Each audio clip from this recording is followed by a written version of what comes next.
कार्यक्रम वेद पाठशाला में मैं आपका हार्दिक स्वागत करती हूँ। प्रिय श्रोता, परमेश्वर का वचन जीवित, पवित्र एवं सामर्थी है। आशा है कि आज के वचन से आपको आत्मिक लाभ होगा। तो लीजिए प्रस्तुत है ये संदेश। नमस्कार श्रोता, वेद पाठशाला की अगली कक्षा में आपका स्वागत है। आज हम पवित्र शास्त्र के सबसे महत्वपूर्ण विषय पर अध्ययन करेंगे, जो एक प्रकार का विवादास्पद विषय है। यह संपूर्ण पवित्र शास्त्र के सर्वेक्षण का एक भाग है। वह कक्षा है जो हमें नए नियम में पौलुस की पत्रियों तक ले आया है। इस चरण में हम पौलुस द्वारा थिस्सलुनीकियों को लिखी पत्री, उसके प्रथम पत्री का सर्वेक्षण समाप्त करेंगे। हमारे पिछले अध्ययन में हम मसीह यीशु की दूसरे आगमन से संबंधित घटनाओं और उसके कालक्रम के विषय में ध्यान कर रहे थे। 5वें अध्याय में पौलुस उन घटनाओं के कालक्रम को इस तरह से लिखता है, पर हे भाइयों, इसका प्रयोजन नहीं कि समयों और कालों के विषय में तुम्हारे पास कुछ लिखा जाए, क्योंकि तुम आप ठीक जानते हो कि जैसे रात को चोर आता है, वैसा ही प्रभु का दिन आने वाला है, जब लोग कहते होंगे कि कुशल है और कुछ भय नहीं, तो उन पर एकाएक विनाश आ पड़ेगा। जिस प्रकार गर्भवती पर पीड़ा, और वे किसी रीति से न बचेंगे। इस 5वें अध्याय के वृतांत में पौलुस हमसे कहता है कि हम उस समय या काल के विषय में कुछ जानें कि मसीह दोबारा कब आएगा। यद्यपि उसके इन दोनों पत्री का विषय मसीह यीशु के दोबारा आगमन का विषय है, फिर भी वह समय व काल के विषय में नहीं बताया है और न ही हमें उसे जानने का प्रयोजन है। सो पौलुस के प्रथम पत्री को पढ़कर वे उलझन में पड़ गए थे, गलत समझ रहे थे। इसलिए पौलुस ने उन्हें दूसरी पत्री लिखी, क्योंकि थिस्सलुनीकियों के लोग भविष्यवाणी व प्रकाशन की मांग कर रहे थे। वे कहते थे कि यीशु मसीह का दूसरा आगमन हो गया है। इसलिए पौलुस ने दृढ़ निश्चयता के साथ इस थिस्सलुनीकियों के दूसरे पत्री को लिखा है और उस सच्चाई को प्रकट किया है कि जैसे वे सोचते हैं कि मसीह का आगमन ऐसे शीघ्र नहीं होगा, जैसे कि पहले मैंने बताया था, और प्रभु ने हमें बताया है कि उस घड़ी व उस दिन के विषय में कोई मनुष्य नहीं जानता। उसने ये भी कहा कि परमेश्वर का पुत्र भी नहीं जानता। यह है एक स्थान जहां पर यीशु मसीह परमेश्वर होकर भी शरीर में है। यहाँ पर हम उसके गुण व विशेषता को देखते हैं। शरीर में परमेश्वर होने के नाते वे सब कुछ जानते हैं, परंतु उसने यहाँ पर अपने गुणवत्ता को बनाए रखने के कारण कहा कि परमेश्वर का पुत्र भी उस दिन व समय के विषय में नहीं जानता। प्रेरितों के काम के प्रथम अध्याय में यीशु ने कहा है, उन समयों या कालों को जानना जिनको पिता ने अपने ही अधिकार में रखा है तुम्हारा काम नहीं, परंतु तुम्हारा काम यह है कि तुम मेरे गवाह ठहरो। उसने चेलों से कहा कि उन्हें एक महान कार्य करना है, वे उस कार्य को करें। प्रभु के दूसरे आगमन के विषय उन समय व कालों पर ध्यान न दें, क्योंकि पिता ने उसे अपने ही अधिकार में रखा है।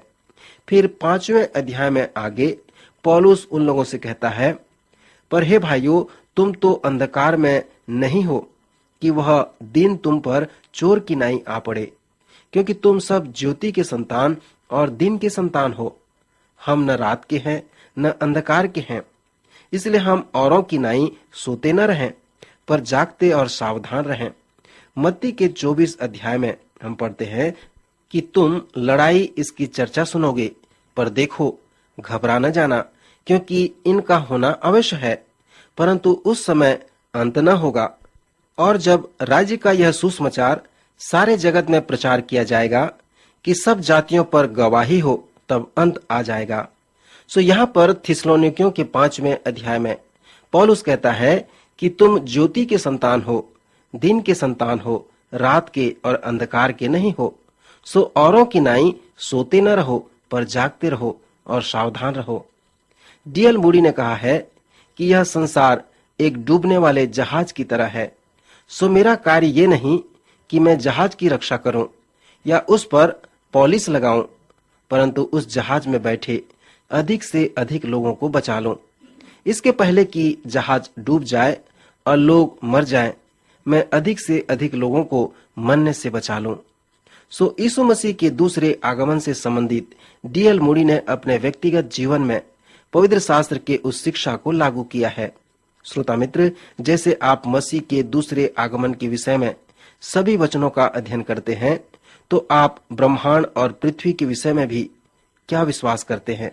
क्या आप विश्वास करते हैं कि यह पृथ्वी व ब्रह्मांड हमेशा के लिए बना रहेगा, इसका अंत नहीं होगा?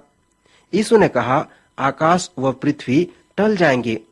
फिर दूसरे पतरस के 3 अध्याय में वचन लिखे गए हैं। प्रभु के उस बड़े व भयानक दिन के विषय में आप देखें। पतरस के अनुसार हम पढ़ते हैं कि आकाश व पृथ्वी उसी वचन के द्वारा इसलिए रखे गए हैं कि जलाए जाएं। उस दिन आकाश बड़ी हड़हड़ाहट के शब्द से जाता रहेगा और तत्व बहुत ही तप्त होकर पिघल जाएंगे और पृथ्वी व उस पर के काम जल जाएंगे। क्या आप विश्वास करते हैं कि यह पृथ्वी यहाँ पर हमेशा बनी रहेगी? जैसे मैंने पिछले चरण में कहा था कि जितने भी घटनाएं वचन में वर्णन किए गए हैं, वे सब पूरा होने वाले हैं। इन सबों को काल क्रम के अनुसार रखने के लिए आपको बहुत नम्र बनना पड़ेगा। सो यह घटना जैसे कलीसिया का ऊपर उठा लिए जाना, ये मसीह का दूसरा आगमन कहलाता है, जिसे पौलुस ने पहला थिस्सलुनीकियों के 4 अध्याय 13 से 18 पद में वर्णन किया है। इस प्रकार और भी घटनाएं हैं, जैसे 1000 वर्ष का राज्य। कोई इसे शाब्दिक रूप से तो कोई इसे लाक्षणिक रूप से देते हैं। यदि आप कहें कि राज्य आत्मिक या लाक्षणिक है, तो आप एक स्वर्ण युग में हैं। और यदि आप विश्वास करते हैं कि उस 1000 वर्ष इस पृथ्वी पर राज्य करने के पहले यीशु दोबारा इस पृथ्वी पर आ रहे हैं, तो आप पूर्व स्वर्ण युग में हैं। और यदि आप विश्वास करते हैं कि सब बातें ठीक होंगी और इस पृथ्वी पर हमारे लिए एक राज्य होगा जब यीशु आएगा, तो आप आगे के स्वर्ण युग को सोच रहे हैं। इस पृथ्वी में यहाँ पर जो प्रायोगिक भाग है वो बहुत व्यवहारिक है। 5वें अध्याय के अंत में यह बिल्कुल सत्य है, जहाँ पर वह आज्ञाओं की सूची हमें दिया है।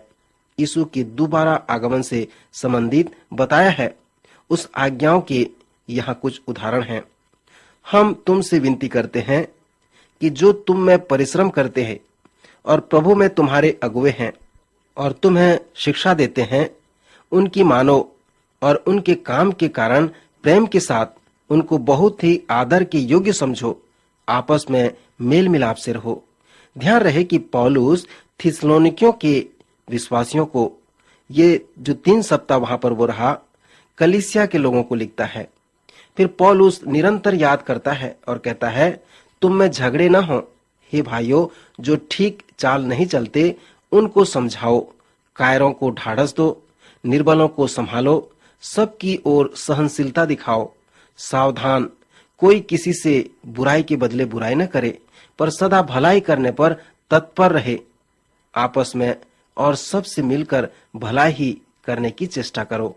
सदा आनंदित रहो, निरंतर प्रार्थना में लगे रहो। यह कितनी सुंदर आज्ञा है। आप यहाँ पर पौलुस की सेवा व उसके जीवन में प्रार्थना की महत्वपूर्णता को देख सकते हैं। मैं विश्वास करता हूँ कि पौलुस निरंतर प्रार्थना किया करता था। आप कह सकते हैं कि कैसे कोई व्यक्ति निरंतर प्रार्थना कर सकता है। जब मैं अपने कार्यालय में जाऊं और अपने अधिकारी के पास बैठकर दिन भर प्रार्थना करूं, तो क्या यह अच्छा लगेगा? आप कैसे निरंतर प्रार्थना कर सकते हैं? मैं विश्वास करता हूं कि इसका कारण यह है कि हमें प्रार्थना के स्वभाव में होनी चाहिए और हर समय परमेश्वर पर भरोसा रखनी चाहिए। एक बार बिली ग्राहम की एक बड़ी सभा हुई, जिसमें उसे प्रश्न पूछा गया कि आपने इस सभा के लिए कितनी प्रार्थना की। उसका उत्तर मुझे याद है। उसने उत्तर देकर कहा, मेरे पास इतने समय तो नहीं कि मैं अधिक समय प्रार्थना में बिताऊं, क्योंकि सभा बहुत बड़ी है, तैयारी करना है। सो मैं निरंतर प्रार्थना करने का प्रयत्न करता हूँ। मैं अपने मन में, हृदय में निरंतर प्रार्थना किया करता हूँ। हर समय जो भी करता था, मैं प्रार्थना करता था कि वो कार्य सफल हो, क्रूसेड सफल हो। सो मैं निरंतर प्रार्थना के स्वभाव में बना रहता हूँ। श्रोता, पौलुस जब कहता है कि निरंतर प्रार्थना में लगे रहो, तो मैं सोचता हूँ कि उसका विचार इसी प्रकार का था कि हम अपने मन व हृदय को प्रार्थना के स्वभाव में बनाए रखें और मन में निरंतर प्रार्थना करते रहें। फिर उसने जो अगली आज्ञा दी है कि हर बात में धन्यवाद करो। मित्र, क्या यह चुनौती नहीं है? क्या आप हर समय धन्यवादित होते हैं? हाँ, आप हो सकते हैं, और विशेष करके जब आप बुद्धिमान होते हैं। शांति के लिए पौलुस का जो महान नुस्खा है, उसे हमने सीखा है, वो कृतज्ञता का स्वभाव है। जब आप धन्यवादित होते हैं तो आप ऐसे ही नकारात्मक रूप से सकारात्मक में आ जाएंगे। सो पौलुस फिलिपियों और थिस्सलुनीकियों से कहता है कि वे हर बात में धन्यवाद करें, प्रत्येक आशीषों के लिए धन्यवाद करें। हम परमेश्वर को धन्यवाद देना न भूलें। उसने जो हमारे जीवन में उपकार किए हैं, उन उपकारों के लिए हम उसका धन्यवाद करते रहें, क्योंकि हमारे लिए मसीह यीशु में परमेश्वर की यही इच्छा है। फिर हम आज्ञाओं को पढ़ते हैं कि आत्मा को न बुझाओ, भविष्यवाणियों को तुच्छ न जानो, सब बातों को परखो, जो अच्छी है उसे पकड़े रहो, सब प्रकार की बुराई से बचे रहो। सो मित्र, ये आज्ञाएं हमें यीशु मसीह के दूसरे आगमन के संबंध में दिए गए हैं। फिर थिस्सलुनीकियों के पहली पत्री के अंत में पौलुस उस आशीष वचन को कहता है, अर्थात शांति का परमेश्वर आप ही तुम्हें पूरी रीति से पवित्र करे और तुम्हारी आत्मा और प्राण और देह हमारे प्रभु यीशु मसीह के आने तक पूरे पूरे और निर्दोष और सुरक्षित रहे। तुम्हारा बुलाने वाला सच्चा है और वह ऐसा ही करेगा। सो यह एक सुंदर आशीष वचन है। इस 5वें अध्याय के पद 22 और 24 के आधार पे अनेक लोग अनेक मत बताते हैं। कुछ कहते हैं मनुष्य 2 भागों में बटा हुआ है, शारीरिक और आत्मिक, बाहरी मनुष्यत्व व भीतरी मनुष्यत्व। पर अन्य लोग कहते हैं कि मनुष्य 3 भाग में है, अर्थात देह, प्राण और आत्मा। मैं लोगों से प्रश्न पूछता हूं कि यदि मनुष्य देह, आत्मा व प्राण में है तो उसके प्राण का सार क्या है? प्राण शारीरिक नहीं है, इसे देख व छू नहीं सकते, परंतु यह आत्मिक है। आप मनुष्य के आत्मिक भाग को अनेक भागों में बांट सकते हैं। सो इस प्रकार हम देखते हैं कि मनुष्य 2 भागों में है, आत्मिक और शारीरिक। इसलिए हमें हमेशा आत्मिक चिंता करनी चाहिए। हमें उत्साहित किया गया है कि हम परमेश्वर की पवित्र आत्मा को ग्रहण करें और उसमें भरपूर हो जाएं। श्रोता मित्र, 2 महत्वपूर्ण बातें हैं जिन्हें हमें सीखना है और अपने जीवन में लागू करना है। प्रथम, प्रभु यीशु मसीह वापस आ रहे हैं, और दूसरा कि जब हम उसके आगमन की बाट जोते हैं, जागते हैं, तो हमें व्यस्त रहना है। क्या आप तैयार हैं?